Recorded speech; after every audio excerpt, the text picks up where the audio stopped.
Hurricane Earl is lashing parts of the Florida Panhandle tonight. This is the Panama City area where strong wind and torrential rain have combined to put some areas underwater. Hello, I'm Mike Seidel. Thanks for joining us for this edition of Weather Center as we continue our coverage from the Forecast Center this morning on Hurricane Earl, which has now made landfall, producing prolific rainfalls, high winds, and a storm surge. Let's take a look at the situation from the satellite perspective. And you can see, again, as we've seen all day, that most of the action has been on the north and eastern side of the center. And you can see the center has just moved in around the Panama City area. We'll talk to Bill Keneally in a minute. The west side has never been a problem most of the day, but now we're concerned with the pushing of the water by the wind from the west and southwest into the Big Bend area of Florida, and then all the rainfall which is associated with this tropical system, even if it's downgraded to a tropical storm later on tonight. There's your rainfall continuing. Bill Keneally is right over here around Panama City, and he has been dealing with a lot of rain tonight. In fact, Bill mentioned earlier of upwards to 17 inches of rain in some of the outlying areas unofficially. Bill, the big question for us tonight, with the center now moving on shore near you, have you had a wind shift? It does appear the wind has shifted somewhat, Mike, and it looks as though the wind is probably coming around more to a northerly direction. It's coming in, it's swirling right here, don't get me wrong, but it's coming in more to the north. The good news is that has held the tide out somewhat. Granted, it is a lot higher than it would typically be, but it's not near as bad as it could have been. We have had some water up here in the parking lot, but it has not been lasting all that long. The rainmaker, just a prolific rainmaker at that, Hurricane Earl, has been checking out the goings-on out here, Mike. You can see it's hopefully Earl's last hurrah. The winds are definitely picking up now, probably gusting in the order of 40 to 50 miles per hour.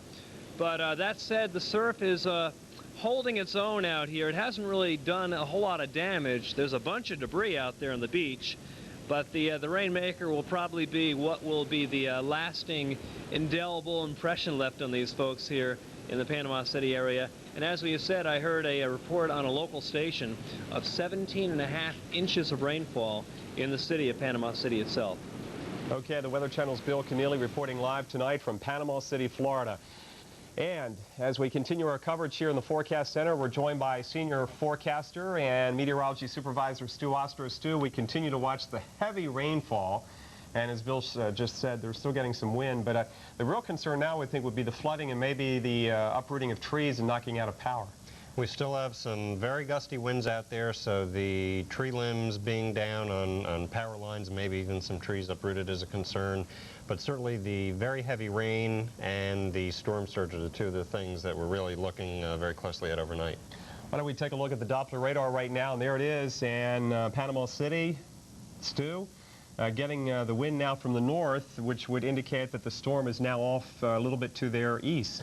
Yeah, it looks like it's just about coming in now, the exact center of circulation, maybe just about in there between Panama City and Mexico Beach. However, even though there's no squalls like there are out here, out over the water, Cape San Blas, which is right there, has just had a wind gust to about 67 miles per hour. And as a result, we still have to not let our guard down for the storm surge with a wind coming in out of the south and south-southwest and south-southeast, piling the water up along the Big Bend of Florida. And then, of course, we have the rainfall.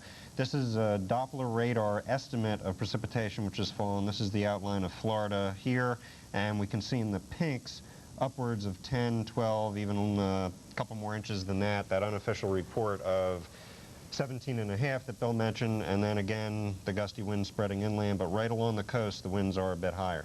And the other aspect of this situation, as we often see with a hurricane or a tropical storm as it makes landfall, we have to deal with the risk of tornadoes. We've had several touchdown, no reports of serious injuries or damage tonight, but we still have this tornado watch, as you can see here, until 11 o'clock in the morning. So again, stay with the Weather Channel. If you're on cable, you have to get the warnings with the red screens. As far as the radar goes, we can show you what's going on as far as the storms go. Now, most of the peninsula of Florida is in the clear. We had some rough weather earlier around the Tampa Bay area, earlier on Wednesday, also around the Melbourne, Cape Canaveral area, some damage and a tornado touched down. A waterspout actually came in from the water. But right now, the real axis of heavy rainfall continues to feed in on the east and northeast side of Hurricane Earl. And the latest from the Hurricane Center in Miami, we'll have another update in the next 20 minutes just before 1 a.m. Central Time.